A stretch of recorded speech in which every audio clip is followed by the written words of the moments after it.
इस video lecture में हम लोग एमडीसी साइकोलॉजी के सिलेबस को समझेंगे। सेमेस्टर 1 है ये, और सेमेस्टर 1 में न्यू सिलेबस है, ठीक है। यानी कि अभी जो न्यू एजुकेशन पॉलिसी है, जिसमें 4 साल का ग्रेजुएशन कोर्स को बनाया गया है, इसके तहत एमडीसी एक नया जो है सेक्शन है, जिसमें कि कुछ सब्जेक्ट जोड़े गए हैं जिसको आपने इंटरमीडिएट में नहीं पढ़ा है। तो जिन जिन विद्यार्थियों का एमडीसी में साइकोलॉजी है, यानी जिन जिन स्टूडेंट ने एमडीसी यानी कि मल्टी डिसिप्लिनरी कोर्स में साइकोलॉजी को सिलेक्ट किया है, वे लोग इसको ध्यान से देखें और इस सिलेबस को जो है समझें। इसके बाद इस सिलेबस में जो जो पॉइंट्स होंगे हम लोग उसको डिटेल से अलग वीडियो में समझेंगे। तो ये सेमेस्टर 1 है और एमडीसी है, और इसमें 3 क्रेडिट है, ठीक है। क्योंकि अब जो है क्रेडिट सिस्टम से पढ़ाई हो रही है, तो ये 3 क्रेडिट हो गया। अब इसमें आपका जो फुल मार्क्स है, ठीक है, फुल मार्क्स कितना है, वो आपका 75 है। और टाइम कितना है, टाइम आपका है 3 घंटा, यानी 3 घंटा कुल जो मार्क्स आपका 75 हुआ, ठीक है। और इसमें खास बात, कोई भी इंटरनल एग्ज़ाम नहीं होगा, ठीक है। तो कोई भी इंटरनल एग्ज़ाम क्या होगा, इंटरनल एग्ज़ाम नहीं होगा, ठीक है। नो इंटरनल एग्ज़ाम, सिर्फ एक्सटर्नल, यानी कि आपको सेंटर में जाके एग्ज़ाम देना है। तो इसमें कौन कौन से यूनिट हैं, यूनिट में कौन कौन से कंटेंट हैं, उसको समझते हैं। तो सबसे पहले हम लोग यहाँ पर देखेंगे कि यहाँ पर कुल जो है 4 यूनिट है। जैसे कि आप देख सकते हैं नीचे में लिखा हुआ है रिमार्क्स नो इंटरनल एग्ज़ाम। तो ये 4 यूनिट है। 4 यूनिट में कौन कौन से कंटेंट है आप देख सकते हैं। मैं इसको समझाने का कोशिश करूँगा, इंग्लिश में दिया है, हिंदी वाले स्टूडेंट के लिए भी मैं इसे समझाने का कोशिश करूँगा। तो सबसे पहले यूनिट 1 से शुरू करते हैं, ठीक है। यूनिट 1 ये वाला हो गया। इसमें क्या दिया है, इंट्रोडक्शन, ठीक है। इंट्रोडक्शन में देखते हैं, इसमें एक आपका है डेफिनेशन, यानी कि साइकोलॉजी का डेफिनेशन है, और दूसरा आपका हो गया साइकोलॉजी का अप्रोच बताया गया है, और उसके बाद लिखा है scope and goals of psychology and development of psychology in India. देखिए, साइकोलॉजी को हिंदी में मनोविज्ञान कहते हैं, और मनोविज्ञान की परिभाषा पूछा है। डिफिनेशन मतलब परिभाषा, अप्रोच मतलब उसका दृष्टिकोण होता है। तो उसकी परिभाषा पूछेगा, फिर उसका दृष्टिकोण पूछेगा, और इसका क्या क्षेत्र है, क्या उद्देश्य है, भारत में इसकी क्या संभावना है, मतलब इसके विकास की क्या स्थिति है, वो यहाँ पे पूछा गया है यूनिट 1 में, ठीक है। तो परिभाषा को सीख लेंगे।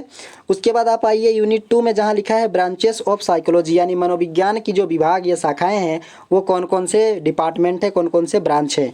तो देखिए, बहुत सारे ब्रांच यहाँ पे दिए गए हैं, जिनमें से पहला आपका हो गया क्लिनिकल साइकोलॉजी, दूसरा क्या हो गया सोशल साइकोलॉजी, तीसरा अप्लाइड साइकोलॉजी, चौथा इंडस्ट्रियल साइकोलॉजी, फिर organisational psychology, abnormal psychology, educational psychology, child psychology, criminal psychology, cognitive psychology, forensic psychology, health psychology, military, sport, neuro psychology. इसके बाद ट्रांसपर्सनल, इन्वायरमेंटल, पॉजिटिव और स्पिरिचुअल और इंटीग्रल के बारे में दिया गया है। तो इतनी सारी साइकोलॉजी की ब्रांचेस हैं, जिन ब्रांचेस को आपको जो है पढ़ना है थोड़ा थोड़ा करके, क्योंकि एमडीसी में 75 है मार्क्स, तो आपको इसमें पास होना ज़रूरी है। तो यहाँ पर जो है क्लिनिकल साइकोलॉजी मतलब क्या हो गया आपका, जो क्लिनिकल आप समझ सकते हैं, दवाई के बारे में, कोई इलाज के बारे में, ठीक है, उसकी साइकोलॉजी। सोशल साइकोलॉजी हमारे समाज का मनोविज्ञान कैसा है। अप्लाइड साइकोलॉजी, ठीक है, कौन कौन से जो है ऐसी साइकोलॉजी हैं जो अप्लाइड हैं। और ऊपर से इंडस्ट्रियल साइकोलॉजी, यानी उद्योग का मनोविज्ञान कैसा है, संगठन का मनोविज्ञान कैसा है, उसे ऑर्गेनाइजेशनल साइकोलॉजी में पढ़ेंगे। एबनॉर्मल साइकोलॉजी, जैसे नॉर्मल होता है ना, उसका एबनॉर्मल, असामान्य साइकोलॉजी। और उसके बाद एजुकेशनल, जो एजुकेशनल यानी शिक्षा का क्या साइकोलॉजी है, बहुत इंपॉर्टेंट है, शिक्षा का साइकोलॉजी, उसके बारे में पूछा है। इसके बाद बच्चों का साइकोलॉजी, यहाँ देखिए चाइल्ड साइकोलॉजी लिखा है, बच्चों का मनोविज्ञान पूछा है। फिर क्रिमिनल साइकोलॉजी है, कॉग्निटिव साइकोलॉजी है, फोरेंसिक साइकोलॉजी, हेल्थ साइकोलॉजी, हमारे स्वास्थ्य के बारे में। फिर मिलिट्री, स्पोर्ट, ठीक है, स्पोर्ट तक का मनोविज्ञान, न्यूरो साइकोलॉजी पूछा है। उसके बाद जो है ट्रांसपर्सनल, इन्वायरमेंटल, पॉजिटिव और स्पिरिचुअल और इंटीग्रल, ये सारी चीज़ों का साइकोलॉजी को पढ़ना होगा। इसके बाद यूनिट 3 में आइए, यहाँ लिखा है साइकोलॉजी एंड मेंटल इलनेस, ठीक है, मनोविज्ञान और मानसिक रोग के बारे में। मेंटल इलनेस का मतलब होता है मानसिक रोग, और उसके लक्षण क्या क्या हैं, सिम्टम क्या क्या हैं, कॉजेज मतलब कारण, किस कारण से ये सब होता है, और साइकोलॉजिकल ट्रीटमेंट क्या है इसका, ठीक है। तो इसका साइकोलॉजिकल ट्रीटमेंट भी पूछा है कि किस तरीके से जो है साइकोलॉजी या फिर मनोरोग या मानसिक रोग को ठीक किया जा सकता है। और एंजाइटी के बारे में भी बताया है कि एंजाइटी यानी जो बेचैनी होती है, जो बहुत ज़्यादा बेचैनी या बहुत ज़्यादा घबराहट होती है, ठीक है, ये एंजाइटी डिसऑर्डर के बारे में, डिप्रेशन तनाव के बारे में, सिजोफ्रेनिया के बारे में, एक मनोरोग है सिजोफ्रेनिया, मेंटल रिटार्डेशन इसके बारे में पूछा है, ठीक है।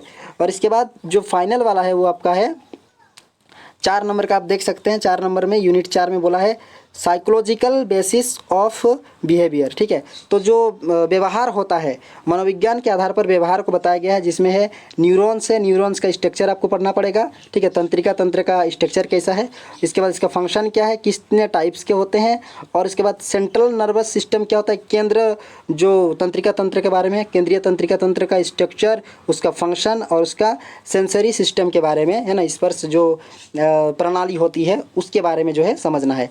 तो कुल मिलाकर हमारे कितने यूनिट हो गए, 4 unit, unit 1, unit 2, unit 3, unit 4। 4 unit में ढेर सारा कंटेंट है और इस कंटेंट को ही हम लोग को पढ़ना है और पढ़ के जाकर उसको जो है एग्ज़ाम में लिखना है। तो एमडीसी का सिलेबस बस इतना ही है, ठीक है। हम लोग बहुत जल्द जो है इस पर इसके कंटेंट को जो है एक्सप्लेन करेंगे, तो बने रहिए तब तक।